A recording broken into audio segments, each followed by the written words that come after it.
Hi, I'm Hayden. Hi, I'm Tom from Wild Beasts.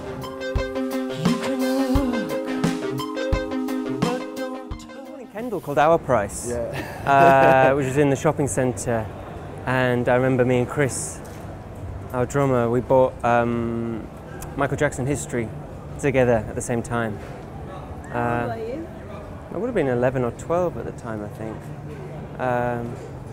So I kind of got into Michael Jackson's music retrospectively through that record. Like I was like, what's all this older stuff? Like I'm into the new stuff. It's like about Earth Song and things. What about you?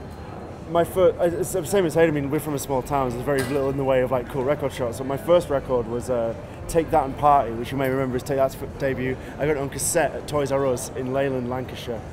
I could probably still recite the track listing if I tried, but maybe not on camera.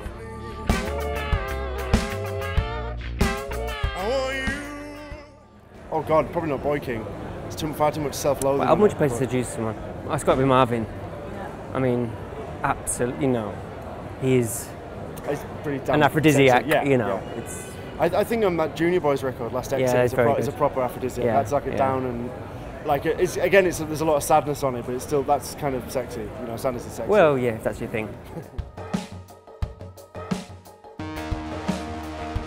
I like playing Tough Guy. I'm Yeah. a big fan of that because it's got a big stupid guitar solo which I get to play, which is fun. But it just like for me that kind of typifies what we're going for with the record in terms of attitude and sounds and stuff.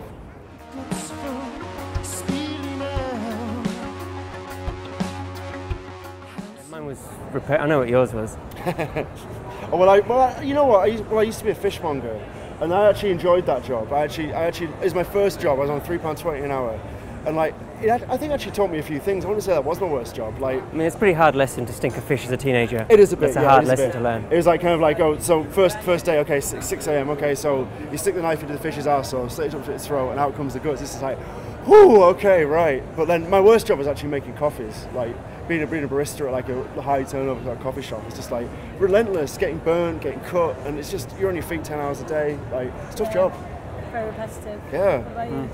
I had to repair books for university, which again was fish related in that they use a kind of fish glue. So again, it was a kind of stinking of fish situation.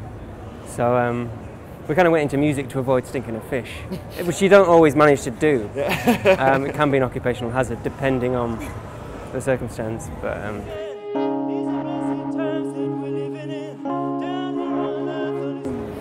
the moment I'm reading Leonard Cohen on Leonard Cohen, which is just his interviews. And I think his interviews are probably better than his songs sometimes. His songs can falter sometimes, but his interviews are very good, like really beautiful. That's cool. I'd like to recommend a book, I'll chat about till I'm blue in the face. It's called The Hour of the Star by Clarice Lispector. She's a Brazilian author.